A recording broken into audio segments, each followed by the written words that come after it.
अस्सलामुअलैकुम सामिन किराम। 4 रबीउल अव्वल 10 अक्टूबर है। उधर वाराणसी में मोहतरमा प्रियंका गांधी की आज जो नया रैली हुई है, किसानों के ताल्लुक़ से जो रैली हुई है, उसका आगाज़, उसकी शुरुआत कलाम इलाही की आयत से हुआ है।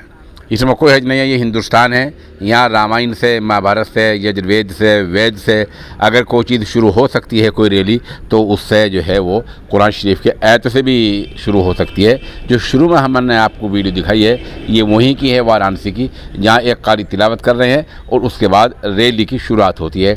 इससे अंदाज़ा लगा सकते हैं कि प्रियंका गांधी का जो मिशन यूपी 2022 है, वो यकीनन कामयाबी से हमकिनार होने जा रहा है।